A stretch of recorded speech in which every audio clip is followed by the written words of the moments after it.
Rarely in history has a political movement and its leaders promised more and produced less than communism. And its dictators, from Lenin, Stalin, and Mao, to Castro, Pol Pot, and Kim Jong-un. Truly, Bolshevism was the god that failed. And as we mark the 100th anniversary of the communist seizure of power in Russia, what have we learned about the ism responsible for the deaths of more than 100 million victims? Well, here are 7 of the most common myths about communism, and we've already had reference to them already this morning. Myth number 1, communism has never failed because it's never been tried. It's just absolutely absurd. In reality, communism, in many different forms, has been tried in nearly 40 different countries since the Bolshevik Revolution. It's been tried in large industrial countries like the Soviet Union and in small agricultural countries like Cuba and Laos. And communism has failed for 100 years because it rests on 2 false assumptions.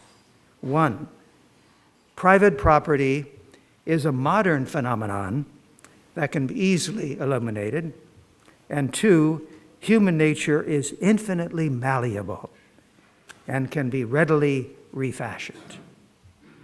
Well, communism failed abysmally, as proven by the stubborn resistance of dissidents in every communist country and the bravery of freedom fighters in Hungary in 1956, Czechoslovakia in 1968, Solidarity in Poland in 1980, and of course Tiananmen Square in China in 1989. Myth number 2. Karl Marx, the founder of communism, was one of the great thinkers and prophets of the 19th century. Reality, Marx and his close colleague Friedrich Engels developed a doctrine of so-called scientific socialism, which stated that an egalitarian society without private property not only should happen, but by reason of economic evolution must happen. Assuring the proletariat they had nothing to lose but their chains, Marx closed his manifesto with a famous call to arms: "Workers of the world, unite." Relying on his doctrine of scientific socialism, Marx followers pursued the goal of a global revolution, confident in the eventual liberation of man. But Marx did not foresee the emergence of a prosperous and burgeoning middle class founded on the existence of private property. Marxism, wrote Richard Pipes, was dogma masquerading as science. Myth number 3. The Russian people enthusiastically supported the Bolshevik Revolution of 1917. As we've heard already this morning, and I'm sure we'll hear later again today and tomorrow, communism did not come to Russia through a popular uprising, but was imposed from above by a small militant minority hiding behind democratic slogans like "all power to the Soviets." In fact, industrial workers constituted only 2% of Russia's population, and only 5.3% of workers belonged to the Bolshevik Party. The communists' chosen course of action was to rule through a dictatorship, but it was a dictatorship not of the proletariat, but over the proletariat and all other classes. And that dictatorship continued for some 7 decades in the Soviet Union and continues today in many countries, including China. Myth number 4. The communists delivered on their promises to give the Russian people bread, land, and peace. In reality, the communists in 1917 initiated a bloody civil war in Russia and conflicts in Europe as part of their goal to communize the world. The Molotov-Ribbentrop non-aggression treaty of August 1939 allowed Hitler to concentrate his armed forces in Western Europe and Stalin to invade Poland and occupy the tiny Baltic states of Estonia, Latvia, and Lithuania. And that's not all. In the closing months of World War II, the Red Army advanced on a 1,000-mile front, taking Warsaw, pushing into Germany, and moving into Hungary and Czechoslovakia. Soon an Iron Curtain descended, turning the countries of Eastern and Central Europe into Soviet satellites. During the 46-year Cold War that ensued, Russia and its East European collaborators, joined by China, North Korea, Cuba, North Vietnam, and Cambodia, among others, conducted a steady campaign of agitation, propaganda, and often armed conflict in pursuit of the Marxist-Leninist goal of a communist world. Despite their promises, communists failed to deliver the goods. Literally, from the birth of the Soviet Union, there's been strict rationing, food, clothes, and living space, leading to large families living in tiny apartments with scant electricity and running water. Exceptions, of course, were always made for the nomenklatura, who led a privileged and cosseted life. As for land, well, one of the first acts of every communist regime is to seize all the land and set up giant communes that routinely lead to widespread famine, like Ukraine in the 1930s, China in the late 1950s and 60s. There have been estimates that as many as 40 million Chinese died in the so-called Great Leap Forward of Mao Zedong. Myth number 5. Stalin was the great dictator who initiated a reign of terror to retain the communist hold on power. Well, that's true, but the reality is that Lenin, a fanatical Marxist, established first a ruthless despotism, while Stalin extended and perfected it. Lenin defined dictatorship as, quote, power that is limited by nothing, by no laws, that is restricted by absolutely no rules, and rests directly on coercion. He was prepared to resort to unlimited terror to destroy his opponents and cow the rest of the population. Lenin abolished all legal institutions, turning the application of justice over to, quote, revolutionary tribunals headed by reliable party members, and to the new secret police, the Cheka, the predecessor to the infamous KGB. And it was Lenin who instituted the system of forced labor camps, the Gulag, to which millions of political and other prisoners were sent in the decades to come. Following in Lenin's footsteps, Stalin ruled absolutely and with an iron fist. Here are 3 examples of his blood-stained rule. The forced famine in Ukraine, the Holodomor, 1932-1933, that took the lives of at least 7 million Ukrainians who had been herded into giant collective farms. The Great Terror of 1936, 1937, and even 38 was a campaign of show trials and executions that took nearly 1 million lives, including, of course, every possible political opponent of Stalin. And we should not forget to mention the 1940 Katyn Forest massacre of some 22,000 Polish leaders, military officers, civil servants, landowners, intellectuals, priests, and policemen who would have resisted Stalin's tyranny, which is why they were eliminated. When someone alluded to the ever-growing number of victims, Stalin is alleged to have remarked, "Death solves all problems. No man, no problem." Myth number 6. There are no more communist countries. The reality is that 5 communist regimes retain their power through the suppression of human rights and the denial of the most elementary political rights.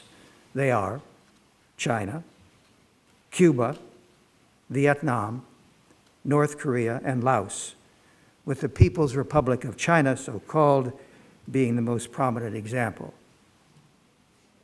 Despite the many skyscrapers and the ubiquitous Starbucks stores, and I've had a chance to visit both Beijing and Shanghai and see them with my own eyes, China is not a capitalist society, but a captive nation, ruled by a communist party, 90 million members strong, that lives by the old Marxist slogan, that old Maoist slogan, political power grows out of the barrel of a gun. The party and the People's Liberation Army are one and the same. Economic liberalization has not produced political liberalization, although some Western experts keep predicting it will. How long do we have to wait till the promises, so-called, of Deng Xiaoping are realized? In fact, if you talk to Chinese dissidents, they will tell you they still cannot mention publicly the Tiananmen Square massacre of 1989 without being placed under house arrest or in jail or threatened with severe penalties. China qualifies as a totalitarian society when judged by whether it allows free speech, a free press, the rule of law, religious liberty, an independent judiciary, and free and open political elections. Its so-called Chinese capitalist system prohibits a majority interest in any of its corporations and enterprises by foreign interests.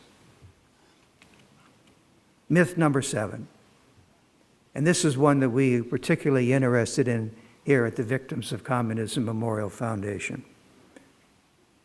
Myth number 7, Nazism was responsible for more deaths than communism.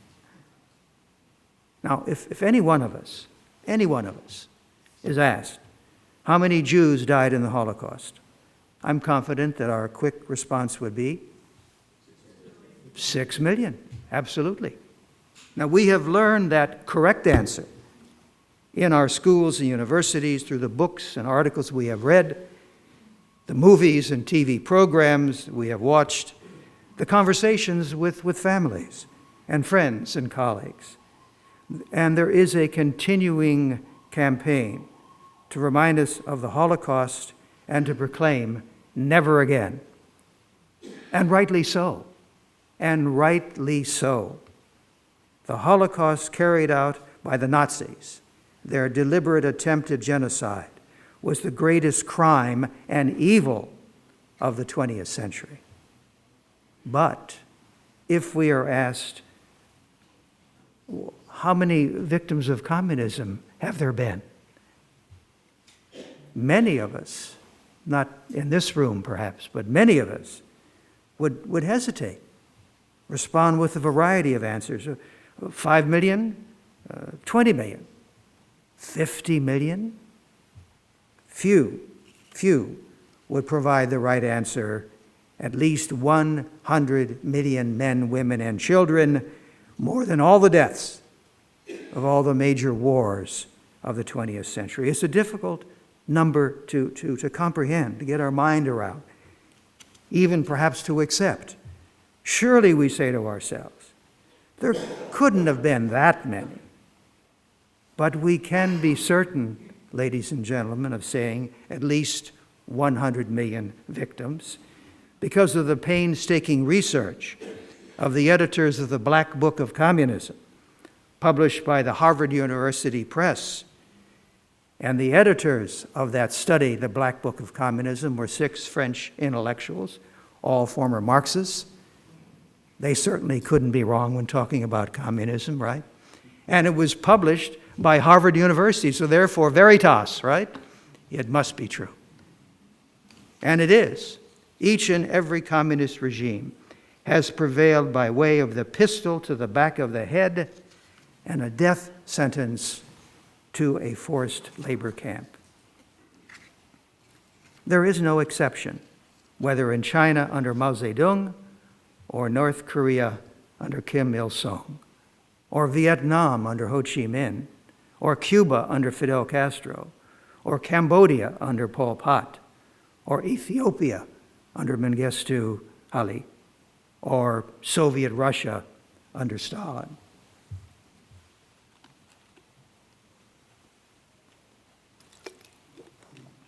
Since the Black Book of Communism was published in America in 1999, new research about Maoist China and Stalinist Russia has come to light that increases the number of victims in China by at least 10 million and in Russia by a similar number. According to Stéphane Courtois, the editor-in-chief of the Black Book, the leading mass murderer is Pol Pot of Cambodia, who in 3.5 years engaged in the most atrocious slaughter about 1/4 of the country's population. China's experience under Mao was unprecedented as to the sheer number of people who lost their lives, as many as 70 million Chinese. As for the Soviet Union of Lenin and Stalin, Courtois says, the blood turns cold at its venture into planned, logical, and politically correct mass slaughter. So we ask ourselves, well, what price communism? This utopian ideal that appeals to so many young people, apparently. We shouldn't limit ourselves to sheer numbers, as shocking as they are. The Chinese philosopher Lin Yutang listed the little terrors that prevailed in China, making children of 12 subject to capital punishment, sending women to work in underground coal mines, harassing workers during their lunchtime with threats of prison if they're late in returning to work. There were the costs and terror. One Soviet defector wrote about Soviet life, "We lived in a world swarming with invisible eyes and ears." There were the costs and thought control. The content of everything in print and broadcast was limited to authorized truths. The leftist French writer and Nobel laureate André Gide said, after visiting Stalinist Russia, quote, "I doubt that in any country of the world, even Hitler's Germany, is thought less free, more bowed down, more terrorized." There were the costs to the world. There was no crisis anywhere in the world, from Southeast Asia to the Caribbean, from Africa to the Middle East, in which the ideological ambitions of Moscow, driven by Marxist-Leninist thought, was not involved throughout the 20th century. This was and is the reality of communism, a pseudo-religion posing as a pseudo-science enforced by political tyranny. One of the wisest men of the past century, who lived under both Nazism and communism, summed up the main errors of Marxism. And let me share his thoughts with you. I'm referring to Pope John Paul II. We Catholics call him Saint John Paul II. And here's what he wrote. 1. Marxism denies man's personal autonomy. Quote, "Socialism considers the individual person as simply an element a molecule within this social organism. 2, Marxism denies the right to personal property. Quote, man loses the possibility of personal initiative and becomes steadily dependent on a social machine. 3, Marxism denies law and replaces it with force. Its view that the end justifies the means inevitably leads to terrorism and war. And 4, Marxism denies freedom. It detaches human freedom from obedience to the truth and from the duty to respect the rights of others. This, ladies and gentlemen, is the reality of communism. A God that failed, a science that never was, a political system that sits, abandoned and bereft, on the ash heap of history. Thank you very much.